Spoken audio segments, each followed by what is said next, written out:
Hey guys, welcome back to my channel. In today's video, I wanted to share with you my 1.5-year-old update of my baby girl, Scarlett.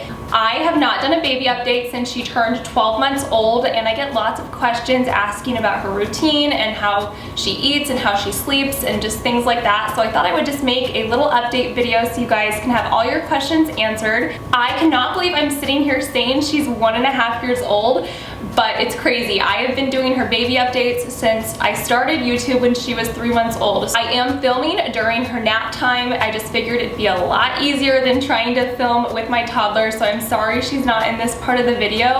I'm going to do my best to get her in the video at the end so you guys can see her. Also, make sure you stick around to the end of the video as well, because I am going to be giving away 3 Mommore Diaper Bags. They are so cute, you guys. I kind of mentioned this in one of my vlogs, but there's going to be 3 separate winners. So stay tuned for the end of this video so you can figure out how to enter this giveaway and possibly be one of the 3 winners of a diaper bag. Alright, let's get started. I have a lot of things I want to go over with you guys. I have a lot of questions you asked me, but just to start, I'm going to go over some developmental stuff with her. I've kind of categorized it so I can kind of make this video not a jumbled mess.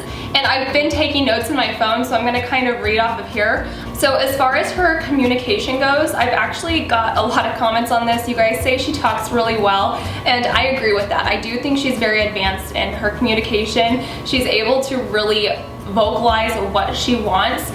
She says, I mean, I can't even count how many words she says. She says well over 20 words. She's also really good at recognizing different kinds of shapes and animals and colors and different types of food and body parts. She's really good at recognizing body parts. If she says something, I'm able to tell what she's wanting. So that communication has really been a game changer between her and I, because I'm able to understand her a little bit better. I have got a lot of questions asking how I've got Scarlett to speak so well and what I've been doing to help with that part of her development, the communication. And I honestly think the best thing that I do for her, helping her with her speaking and her communication, is just repeating words constantly. And whenever I repeat a word, I always repeat it at least 3 times. It may be super annoying to other people around us, but I really don't care because I know it's helping her. So for an example, say we are at the park and she wants to swing. I always make sure to say, "You want to swing?" and she'll give me some kind of communication back, and then I'll say, "Okay, say swing," and she'll say swing, and I'll say, "Okay, let's go swing." So I kind of ask her a question, make her restate the question, and then act on that action, if that makes any sense. So I just try to really say the word over and over when we are doing some kind of action or she's eating some kind of food. I do this in all kinds of categories. If she's wanting yogurt, I always make sure to say yogurt a bunch of times when I'm giving her the yogurt, so it kind of just sticks in her mind. And I really challenge her when I am giving her something, I really challenge her to say that word first, just so she can learn something new. And I've really found that this helps. There's also a couple toys that have really helped us learn our animals and our shapes and our colors, and I think you guys have probably seen them in my vlogs, and I'll make sure to link them all down below in case you guys do want to check them out. But some big ones that have really helped us with communication are the Melissa and Doug animal magnets. We have those in our kitchen, and she's really good at being able to figure out which animal's which. So that's kind of how I've been teaching her. Another toy she's really been liking is like a musical mat that she can stand on and plays music when she stands on each animal. But that's been another really good toy for us to learn animals, colors. As far as shapes, puzzles are definitely the best option, I think, for shape learning. Melissa and Doug is probably one of my favorite brands for educational toys. I feel like they're really effective when it comes to learning, just based off the simplicity of the toys. So we really try to purchase that brand a lot. So another form of communication that Scarlett is really doing well with is understanding one-step commands, such as throw the diaper away, or such as clean up your toys, lay down so I can change your diaper, things like that. She's really starting to understand that. I'm now able to ask her to go get me her diaper and wipes, and she'll bring them to me so I can change her diaper, which makes it really easy. But that's been a huge thing in communication as well, because then I can praise her for doing something that I asked, and she's really able to feel like she did something right and feel excited about doing that task. So the next category I'm going to update you guys on is her physical development. If you guys are new to my channel, then you probably don't know this. If you're not new to my channel, if you are a subscriber, then you guys probably know this, but Scarlett has had some challenges as far as physical development goes. She's been in a hip dysplasia brace. She was in it for 8 months, and that did kind of, I wouldn't say it stopped her development at all, because she was able to walk in it, she was able to crawl in it, but I do think it just was a little hurdle in her development. So Scarlett is moving forward with having her hip dysplasia surgery in August. So I'm just gonna kind of give a brief update on this now, since I'm talking about this now and it kind of falls into the physical development.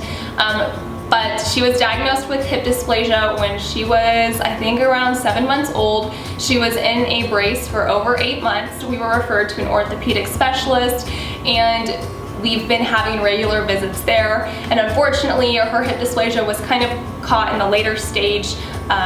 That's a whole nother story. If you guys want to learn more about that, I'll link my hip dysplasia playlist where I share about that down below. But she is going to have surgery basically to help correct the shape of her bone. So they're going to be going in and adding a cadaver bone to her hip, just to make her hip socket lay a little, or her hip bone lay a little bit better in her hip socket. So we will be having an overnight stay at the hospital. She'll be in about a 4-hour surgery.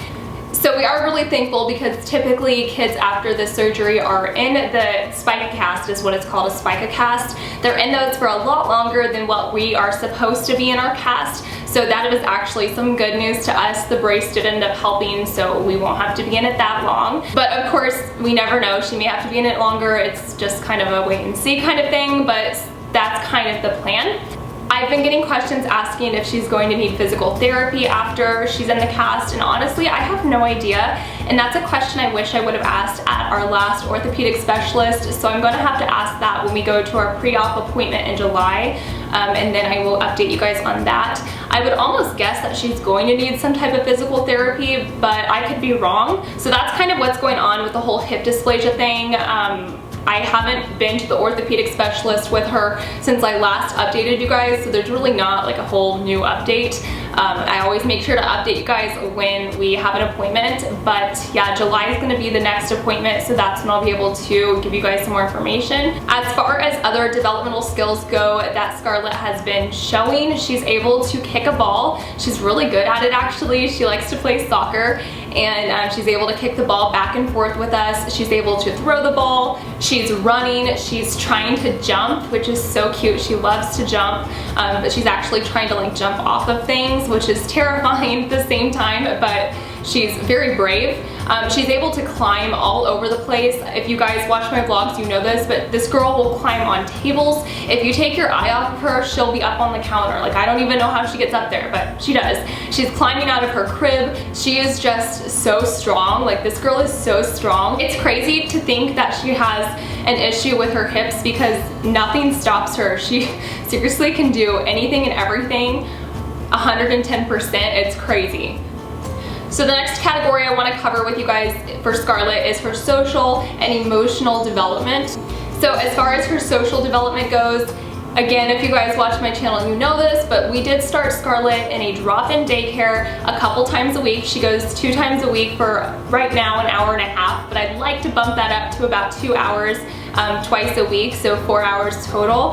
And this has been the best decision that we have made, not only for myself being able to get a little bit of a break during the week, but for Scarlett as well, because she is doing so good making friends and just being in a different environment with kids her own age, doing different things, and just learning to interact with other children her age. It's so important for toddlers' development to have social interaction, and that was something I was noticing Scarlett really was lacking and would benefit from. So that's why we really moved forward with the drop-in daycare. That was a huge factor. That wasn't the only factor, but that was a huge factor of why I really wanted to move forward with it.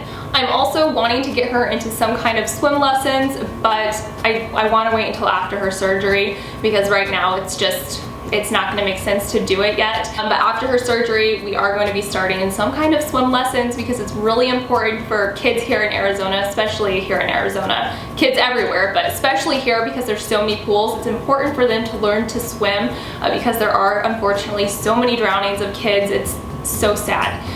But it is going to be important for me to make sure she does learn those skills she needs as early as possible. So as far as she goes with interacting with other kids and when I drop her off at the daycare, she's still very attached to me. So drop off has not been easy. She still cries and screams and she says, "Mama, Mama." She holds on to me and she does not want me to leave. But recently she's been getting better. The teacher at her daycare is saying that she is starting to play with other kids and she's not crying as much, because before she was crying on and off. So progress is definitely being made. She has only been going for 3 weeks, so we haven't been taking her that long, but I know it's only gonna get better and better. As far as it goes interacting with other kids, she's very strong-willed and she's kind of the boss.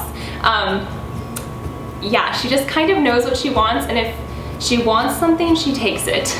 So I'm trying to teach her to share, and it's really difficult to teach her to share when, I mean, she's an only child and she's not, I mean, I'm not with her around other kids a lot.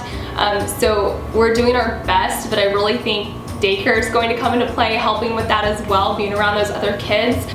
But yes, she can definitely hold her own. She doesn't hit or push down or anything like that yet. Hopefully that doesn't start happening soon, but she just whines. If she gets mad or she wants something that somebody has, she just whines. So that's totally age appropriate, but that is something we're working on. She's definitely not a sensitive child at all. She is not sensitive.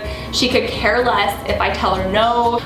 Most of the time she'll laugh, which I'll get into discipline here in a little bit. But yeah, she's definitely a very strong-willed child who is not sensitive at all. She's sensitive to other needs. I guess she has empathy is what I'm trying to say, but she's, I mean, like I said, she's not sensitive herself. Like, she doesn't get upset easily. But anyways, some more things that I wrote down for her social and emotional development is she's starting to engage in pretend play. She's been doing this for a couple of weeks, I think now. It's so cute. She'll feed her babies, she'll feed her slumberkins, her little stuffed animals. Scarlett is also starting to laugh when other people laugh. So if my husband and I are laughing at a joke or something on TV, Scarlett will stop what she's doing and just laugh with us. It's so funny. So she's really starting to recognize emotions and just her environment, I guess. She's very empathetic. I know I said she's not sensitive, but she is very empathetic. So if you pretend cry, or like we watch Trolls and Bridget, there's a part when Bridget, if you guys know what I'm talking about, is crying because she's sad. Scarlett always looks at Bridget and she goes, "Sad, sad." So she's really able to understand emotions and when people are upset or sad or scared. So the next category I want to talk about is her cognitive skills. And I feel like she's doing very well with her cognitive abilities as a 18-month-old. I feel like her cognitive skills are very advanced for her age. Just personally, I'm sure every mom feels like this, but I do feel like she's genuinely a smart child, which is really cool to see. Scarlett is able to recognize the names of all of her stuffed animals. She has 3 different slumberkins and she knows each one by name. She's able to recognize character names such as Rapunzel and Elsa and Anna and Sven. You guys, if you guys have kids, you probably know what I'm talking about, but she's very good at recognizing these characters and she says them all by name. She's also able to identify her primary colors, which is really cool, and then a few other secondary colors as well. She's able to understand 2 numbers. She understands 2 mainly because whenever I give her a cookie or a cracker or something like that, she always wants 2. She always wants 2 of everything. She's also able to imitate tasks that I'm doing or my husband's doing, such as cleaning or cooking. So I think I've showed this in videos before, especially my cleaning videos, but Scarlett loves to help me clean and she understands that you spray something down and then wipe it down. So she always has to help me whenever she sees me doing that. She also really likes to cook, and I've been trying to get her involved every time I cook just because I think it's so good for them to learn. So she understands hot and cold. She knows when the stove is hot, she'll say hot. She understands that the cold is in the fridge and the freezer.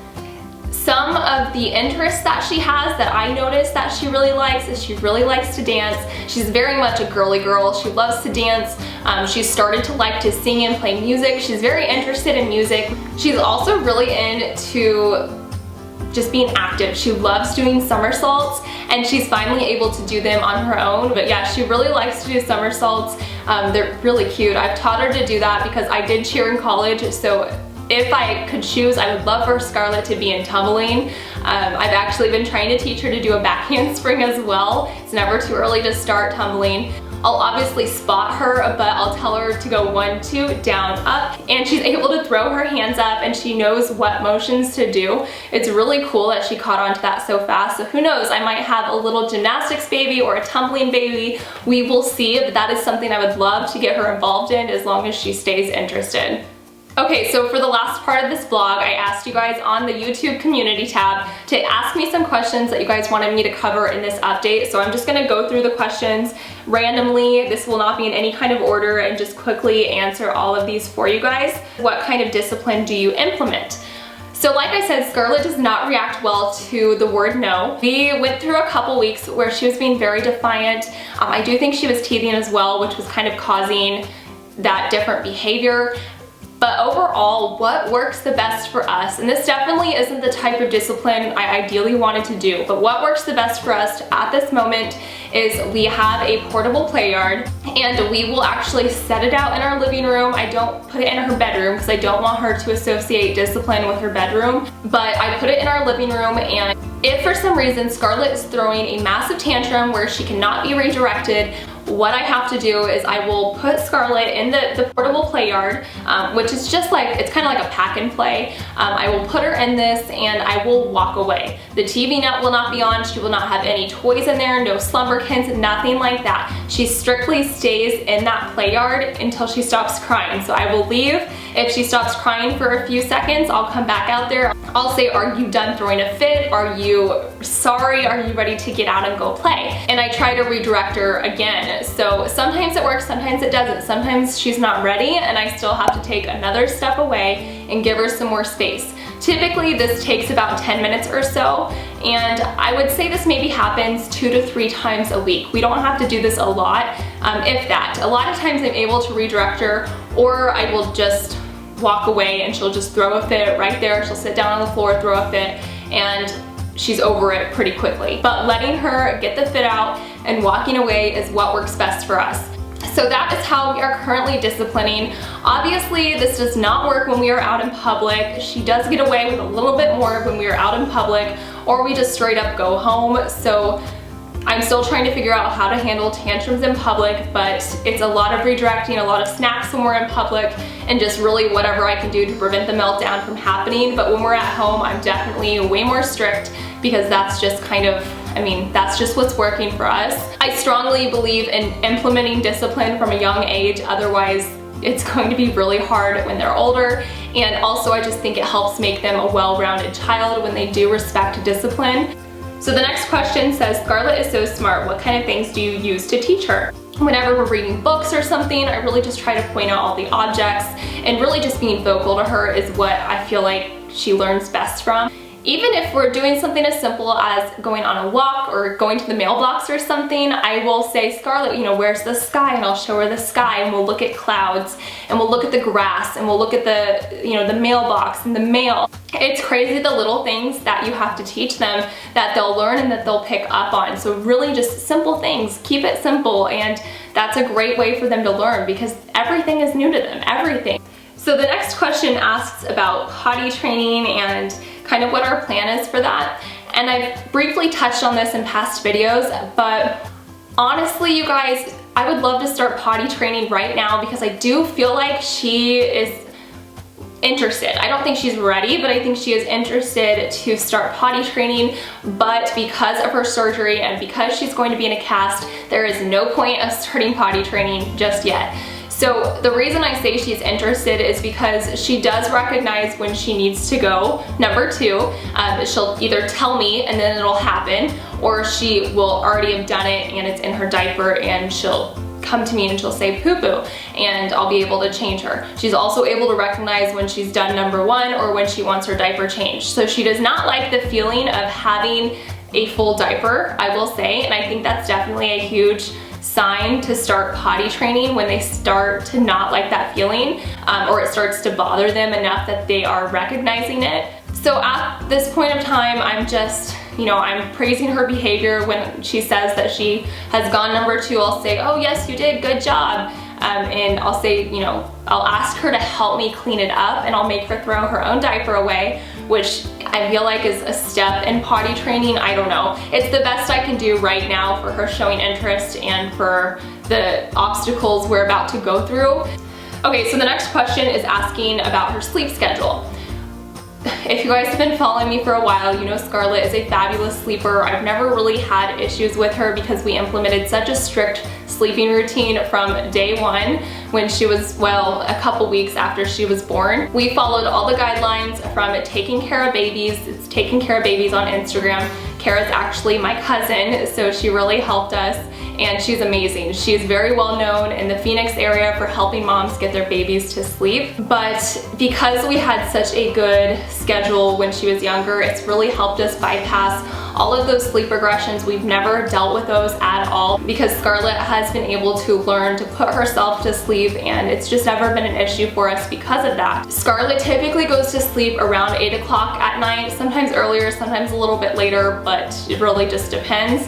And she's been waking up at about 8 to 8:30 every single morning. So she does sleep a full 12 hours. She doesn't ever wake up. And if she does wake up for some reason, because occasionally the alarm will go off and I will hear her, she's just crying or making a noise in her sleep and she goes right back to sleep. So I never have to get her. As far as naps go, she has definitely dropped down to one nap. She does not take a second nap anymore. She doesn't need it. She typically takes her nap around 12:30 or 1 o'clock every day. And then sometimes she'll sleep anywhere from 2:30 to 3. Okay guys, I feel like that's everything. I think I really gave all the updates I wanted to give for Scarlett. If there's anything else that I missed or any other questions that you guys have, just comment below and I will definitely answer for you guys. I am going to take a break for a second, and then when Scarlett wakes up, I'll bring her back on camera and we will explain how the giveaway is working to win those diaper bags. Alright guys, Scarlett just woke up from her nap. She's right here. Can you say hi to everybody? She's eating a piece of bread, by the way. But I wanted to tell you guys how you can enter the giveaway if you guys are interested. These right here are the diaper bags that I'm going to be giving away. So I have 3 of them. They're all the same. Scarlett's talking to the background, but they're so cute, you guys. These are so cute, and they are like a backpack style, or you can have it as a satchel too. The pockets in these things are amazing. So I have a camel colored one, I have a black one. This is just tied up a little differently, but they're all the same. And then I have this really cute light gray one. So if you guys do want to enter the giveaway, all you have to do is check down below in the description box and follow the directions, and you will be entered. There will be 3 separate giveaway winners, and I will be directly shipping these to you guys. Thank you guys so much for watching today's video. If you guys enjoyed it, make sure to give it a thumbs up. Subscribe if you're new. Follow us over on Instagram if you want to continue to follow along with us. She's already gone. And we'll see you guys in our next video.